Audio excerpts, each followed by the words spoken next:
मोहतरम जनाब नवाज साहब के नशीन में तशरीफ फरमा, जनाब आलोक यादव साहब, मेरे मजलिसी रुतबा मौजूद हाज़रीन इकराम, बुजुर्गान मिल्लत, मेरे इज़्ज़तदार माँ और बहनों, अभी आपने मौलाना बैठ गए, हम लंबे थोड़े हैं और बैठ के कोई बात नहीं है, अल्लाह ने हमको लंबा बनाया। मेरे अजीज दोस्तों और बुजुर्गों, मैं आपके सामने ज्यादा देर नहीं ठहरूंगा। 4-5 अहम बात आपके सामने रखकर मैं यहां से रुखसत हो जाऊंगा। सबसे पहली बात तो यह है कि हम आपसे गुजारिश करने आए हैं, आपसे इल्तिजा करने आए हैं कि अब की बार आप 18 अप्रैल के दिन जनाब अख्तरुल ईमान के हक में अपने वोट का इस्तेमाल करिए।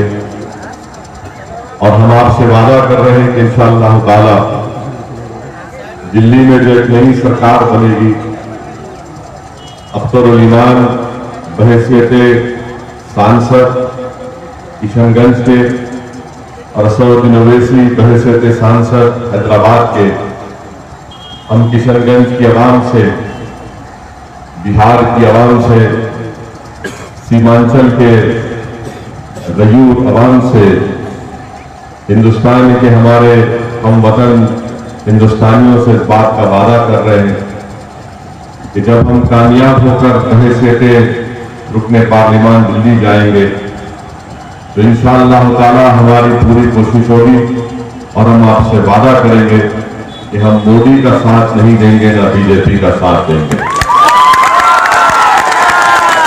दूसरी अहम बात यह है कि आज मुल्क में जो हालात है वो हालात इस तरह से गंभीर हो चुके हैं, बड़े नाजुक हालात से हमारा वतन अजीज गुजर रहा है। हमारे आलोक यादव साहब जो बहुजन क्रांति पार्टी के जिम्मेदार यहाँ पर बैठे हैं, बहुत बड़ी तादाद में आज के जलसे में हमारे दलित भाई बहन, हमारे ओबीसी भाई बहन भी हैं। मैं आपको याद दिलाना चाहता हूं कि संविधान में जो आरक्षण मिला वो आरक्षण इसलिए मिला, बाबा साहेब अम्बेडकर की वजह से आरक्षण मिला। और आज ये बीजेपी की सरकार, ये मौजूदा प्रधानमंत्री नरेंद्र मोदी ने बाबा साहेब अम्बेडकर के बनाए हुए कानून के खिलाफ एक नया कानून बना दिया।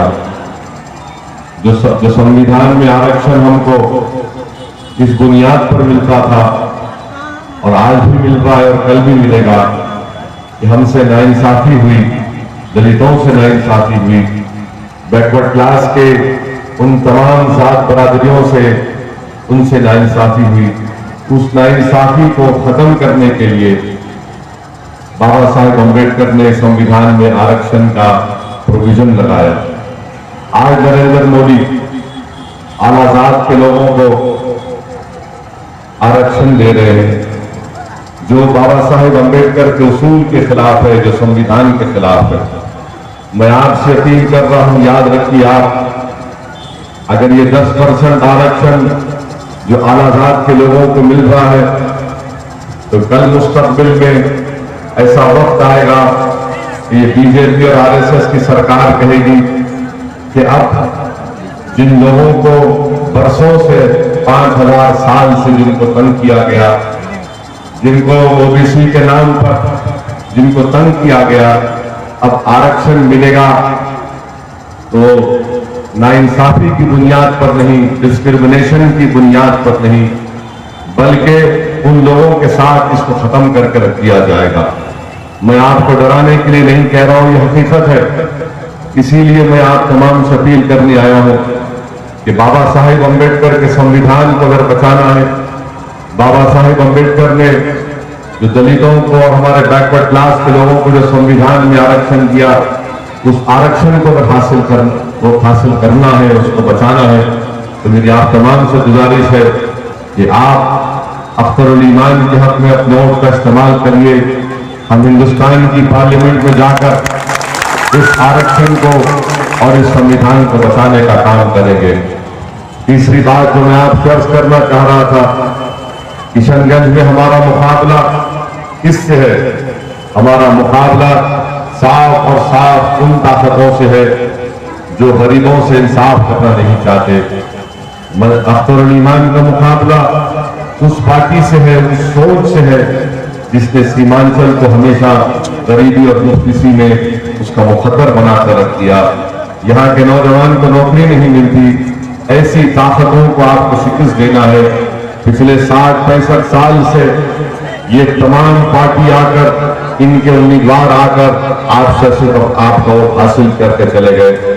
मैं आपसे वादा कर रहा हूं इंशाअल्लाह ताला जब आप अपना एक वोट पतन साहब के निशान पर अख्तरुल ईमान को देंगे, मैं आपसे वादा कर रहा हूं कि अख्तरुल ईमान कहे से के रुकने पार्लिमान सीमांचल में बल्कि बिहार का सबसे बेहतरीन मेंबर ऑफ पार्लियामेंट अख्तरुल ईमान साबित होंगे।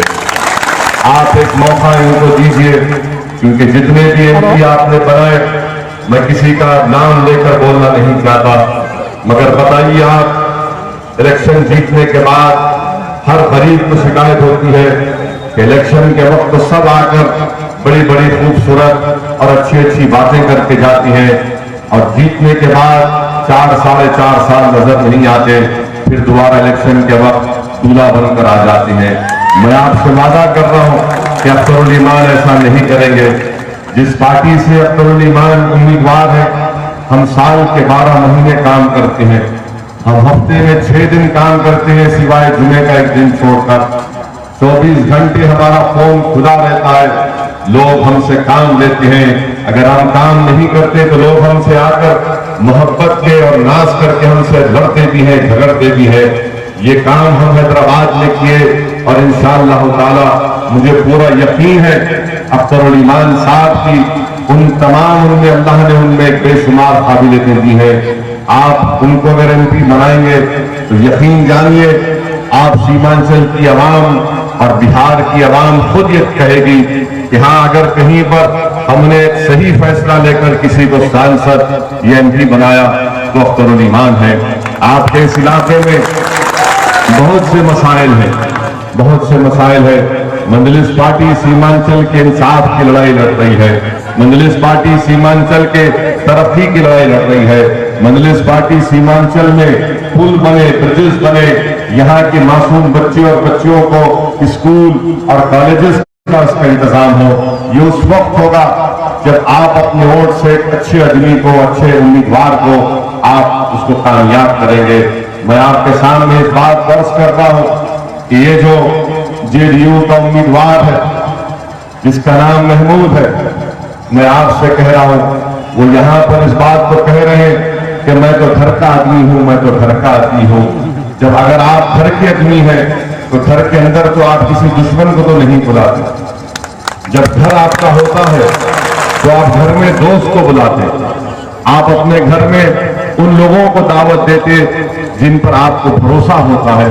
आप अपने घर के चौखट पर दुश्मन को नहीं बुलाते, न उसका साया आपकी घर के चौखट पर पड़ने देते। आप खुद तय करिए कि हमारे वतन अजीज में जब से नरेंद्र मोदी प्रधानमंत्री बने हैं कितने लोगों को मारा गया, कितने लोगों को पीटा गया, कितने लोगों की जानें चली गई। आप देखते हैं कि जब से नरेंद्र मोदी प्रधानमंत्री बने कभी गाय के नाम पर इखलाफ के घर में घुसकर उसको मार दिया गया। कौन सा इखलाफ मेरी माँ और बहनें? मैं इखलाफ के घर को गया था, हमारी माँ और बहनों को बताना चाह रहा हूं कि जब मैं इखलाफ के घर को गया था उसके घर में घुसकर बीजेपी के लोग, आरएसएस के लोग घर में घुसकर सिर्फ इस शक की बुनियाद पर कि इखलाफ के घर में गोश है। बाद में मालूम हुआ, पुलिस ने चेक करवाया, उसके घर में गोश्त नहीं निकला। जब मैं इखलाफ के घर को गया था, इखलाफ को उसकी ज़ईफ मां के सामने उसकी बीवी के सामने, उसकी 18 साल की नौजवान बच्ची के सामने, उसके 21 साल के नौजवान बेटे के सामने बीजेपी और संघ परिवार के लोगों ने इखलाक उतना मारा कि अपने घर के आंगन में दम तोड़ दिया। मैं इखलाक के घर को गया था मेरी माँ और बहनों। मैंने इखलाक के घर वालों से पूछा कि मैं इखलाक की माँ से मिलना चाहता हूँ, तो मुझे बताया गया कि किसी कोने में एक 75 साल की बूढ़ी बैठी हुई है। अल्लाह बेहतर जानता है कि जब मैंने अपनी नजरें उठाकर इखलाक की माँ को देखा तो उसका चेहरा सुजा हुआ था, चेहरे पर ना आंख नजर आ रही थी ना उसकी नाक नजर आ रही थी। मैंने पूछा इनको क्या हुआ, तो लोगों ने नीचे मुंडी करके, किसी ने आंख में आंसू लाकर कहा कि जालिमों ने जब इखलाक को मार रहे थे तो मां की ममता जाग गई, वो दौड़कर अपने बच्चे को बचाने गई तो इन जालिमों ने उस शहीद बूढ़ी औरत को भी खूब मारा और पीटा। आप सोचिए क्या किसी मां के सामने किसी का बेटा मर सकता है? किसी हमारी बहन के सामने उसके शौहर को मारा जा सकता है? एक जवान बच्ची के सामने उसके बाप को मार दिया जाता है, एक जवान बच्चे के सामने उसके बाप को मार दिया जाता है। और आप सोचो मेरी माँ और बहनों, मेरे बुजुर्गों, इखलाक का बेटा हिंदुस्तान की एयरफोर्स में काम करता है, हमारे मुल्क की फिजाओं की हिफाजत करता है वो। आप बताइए उन लोगों पर क्या गुजर रही होगी, उनको अपना गांव छोड़कर दिल्ली में आज रह रहे हैं। और आज भी अखबारात में उनका बयान आता है कि हमको अगर कोई चीज सताती है तो हमको हमारा गांव बहुत याद आता है, हमको हमारा गांव बहुत याद आता है। नहीं मेरे भाई, ये मैं बात तुमसे दाद हासिल करने के लिए नहीं कह रहा हूं कि तुमको मेरी बात पसंद आई और तुमने थालियां मार दी, नारे मार दिए। मैं तुमको बता रहा हूं कि मुल्क में हालात क्या है। कल इखलाक की बीवी बेवा हो गई, कल इखलाक की मां की कोख खाली हो गई, उसके बच्चे यतीम हो गए। याद रखो हमको बीजेपी को रोकना है, और अगर बीजेपी को रोकना है तो अख्तर अली मान को आपको कामयाब करना पड़ेगा। अब आप जब यहां महमूद ये बात कहते हैं, मैं महमूद से पूछना चाहता हूं, महमूद साहब क्या तुम इखलाक के घर पर जा सकोगे और जाकर तुम बोल सकोगे कि मैं मोदी को प्रधानमंत्री बनाने वाला हूं? तुमको इखलाक के घर वाले कहेंगे कि नहीं, मोदी के दौर में हमने अपने बाप को खोया, अपने बेटे को खोया। महमूद साहब, अगर आप में इंसानियत है तो जाकर उस इंसानियत को पैदा कर लो। अगर आप में छुपा हुआ इंसान है तो मैं आपको दावत दे रहा हूं, छोड़ दो उस जमात को, आ जाओ, हम तुमको गले लगाने तैयार हैं। आ जाओ आप, हम आपको आपका जायज मुकाम देंगे। छोड़ो उन जालिमों का साथ, छोड़ो बातिलों का साथ मत दो, हक का साथ दो। मैं आपको जो इज्जत आपकी हम आपको देने तैयार है, मगर क्यों ऐसे लोगों का आप साथ देते हैं जिनके वजूद में, जिनकी ताकत की वजह से हमारी बहनें बेवा हो गई, हमारे बच्चे यतीम हो गए। गुजरात में एक दलित खानदान को, जो गुजरात में दलित है, जितने गाय मर जाते कोई आला जात का वर्ग नहीं उठाता उसको, ये दलित उठाता है एक जो मरी हुई गाय को। और जब वो गाय उठाए, जो गाय मर गई थी, उनको इन संघ परिवार के लोगों ने, आरएसएस के लोगों ने, क्योंकि इनका चौधरी मोदी है, इनको यकीन है इनको कुछ नहीं होगा, क्योंकि इनका चौधरी, इनका मुखिया मोदी है। अहमदाबाद में दलित नौजवान बच्चों के कपड़े उतारकर, उनका वीडियो निकालकर उनकी पीठ पर मारा गया। आप बताइए उस मां पर क्या गुजरती होगी जिसके बेटे को कपड़े उतार कर उसको पीठ पर मारा जाता है, जबकि उसका काम है वही अगर तुमने उसको नौकरी दी होती तो क्यों करता हो? मेरे अजीज दोस्तों और बुजुर्गों, मैं आपसे गुजारिश कर रहा हूं कि आप एक अच्छा फैसला लेना। सीमांचल में इतनी गरीबी है, इतनी नाइंसाफी है। मेरी माँ और बहनों, मेरे बुजुर्गों, मैं आपसे आज कह रहा हूं, फिर से कह रहा हूं, बार बार कह रहा हूं, मैं यहां पर आया हूं तुम अपनी सियासी रोटी सेकने के लिए नहीं आया हूं। अल्लाह मेरी इस बात को जानता है, तुम्हारी बेबसी, तुम्हारी कमजोरी, तुम्हारी गरीबी, और आपसे जो बरसों से जो आपसे इस्तेसाल किया गया, आपको दबाया गया, वही चीज मुझे 2000 किलोमीटर से दूर यहां पर खींच कर लाई है। मेरा कोई मकसद नहीं है, और मैं आपसे वादा कर रहा हूं कि कि अल्लाह मुझे जब तक जिंदा रखेगा मैं सीमांचल की नाइंसाफी के खिलाफ हमेशा लड़ता रहूंगा इंशाअल्लाह। इलेक्शन आएंगे चले जाएंगे, मगर आप एक बात याद रख लो, असदुद्दीन ओवैसी आज तुम्हारे दरमियान में खड़ा है, कल भी खड़ा रहेगा। जब तक दुनिया में अल्लाह जिंदा रखेगा मैं तुम्हारे लिए लड़ता रहूंगा, तुम्हारे हक के लिए लड़ता रहूंगा। मेरे बुजुर्गों, मेरे भाई और बहनों, मेरी अजीज माँ और बहनों, आपसे मैं अर्ज कर रहा हूं कि अपना एक वोट अख्तरुल ईमान के हक में इस्तेमाल करिए। ये जेडीयू का उम्मीदवार ये महमूद नहीं है, ये मोदी को प्रधानमंत्री बनाना चाहता है। आप अपने दिल पर हाथ रखकर मेरे सवाल का जवाब दो, क्या आप दोबारा हिंदुस्तान का प्रधानमंत्री मोदी को बनाना चाहेंगे? अगर नहीं बनाएंगे तो फिर अख्तरुल ईमान को एमपी बनाएंगे? जरा जोर से बोलिए, अख्तरुल ईमान को एमपी बनाएंगे? आज आप वादा कर रहे हैं, मैं आपसे अर्ज कर रहा हूं, मैंने असेंबली इलेक्शन में भी आया था, हमारे भाई के लिए हम आए थे। जिंदाबाद जिंदाबाद। देखिए ये जज्बा होना चाहिए। हम आए थे असेंबली इलेक्शन में आज से हमारे भाई के लिए, हमारे उम्मीदवार के लिए। आप सबने कहा कि ओवैसी साहब, ओवैसी भाई अब गठबंधन का साथ देंगे। मैं आपसे इसरार कर रहा था, तकरार कर रहा था, आपको बता रहा था, समझा रहा था कि देखो आप गठबंधन को वोट देंगे, वो मोदी को उसका फायदा होगा, मगर आपने कहा कि नहीं हम गठबंधन को वोट देंगे। क्या मेरी बात सच साबित नहीं हुई कि नीतीश कुमार ने आपको धोखा देकर आज मोदी के गोद में बैठ गया जाता है? अब की बार तो मुझे खाली हाथ आप नहीं लौटा सकते, मैं आपसे लड़ूंगा। ये आप तमाम जो बैठे हैं ना, मेरा आपका रिश्ता बहुत पुराना रिश्ता है, मेरा खून का रिश्ता नहीं है आपसे, मगर मेरा आपका रिश्ता वो परवरदिगार का बनाया हुआ रिश्ता है। मैं आपसे अपील कर रहा हूं, मैं गुजारिश कर रहा हूं कि अब की बार गफलत का शिकार मत होइए। अब की बार अल्हम्दुलिल्लाह पूरे किशनगंज में एक ही आवाज हर कोने से आ रही है कि अख्तरुल ईमान हमारा है, अख्तरुल ईमान हमारा है, अख्तरुल ईमान हमारा एमपी है। अख्तरुल ईमान को आपको दिल्ली को भी जाना है, अख्तरुल ईमान दिल्ली नहीं जाएगा, सीमांचल की गरीब आवाम की आवाज दिल्ली को जाएगी और इंसाफ की आवाज बुलंद होगी। यही जन गुजारिशात कहने में आपके पास आया हूं। कांग्रेस पार्टी के बारे में क्या बोल सकता हूं, वो बेचारे उनके उम्मीदवार जावीद हैं, जावीद हैं। पंजाब से कांग्रेस का एक मंत्री आया तो अज़ान हो रही थी मस्जिद से, और सब लोग जानते हिंदू हो या मुसलमान हो कि नहीं अज़ान हो रही तो थोड़ी देर रुक जाओ, खामोश हो जाओ। मगर वो पंजाब का मिनिस्टर जिसका नाम सिद्धू है, वो तकरीर करता रहा, जावेद उस डाइस पर बैठा रहा, उसमें इतनी हिम्मत नहीं हुई कि जाकर अपने मिनिस्टर से कहे कि भैया 2 मिनट खामोश हो जाओ, अज़ान हो रही है। अरे जो अपने मिनिस्टर को अज़ान के वक्त खामोश नहीं बिठा सकता, वो किशनगंज के गरीबों की क्या आवाज उठाएगा पार्लियामेंट में? इसलिए मैं आपसे अपील कर रहा हूं, अख्तरुल ईमान की जिंदगी एक खुली किताब की तरह आपके सामने है।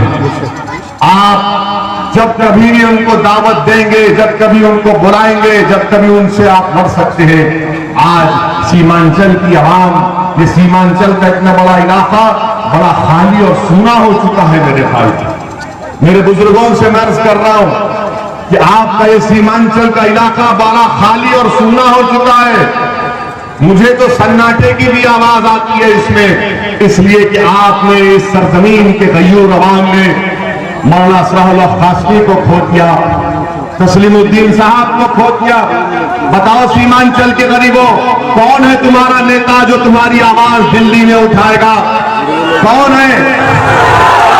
आज मैं आपसे कह रहा हूं कि अख्तरुल ईमान इंशाअल्लाह ताला मरहूम तस्लीमुद्दीन साहब और मरहूम मौलाना के सही नाम और बदल होंगे, उनके जानशीन होंगे, जो सीमांचल की आवाज को हिंदुस्तान के गलियों में, हिंदुस्तान की उस लोकसभा की पार्लियामेंट में जिसके दो दीवार आज तड़प रहे हैं, सीमांचल के गरीबों की आवाज सुनने के लिए।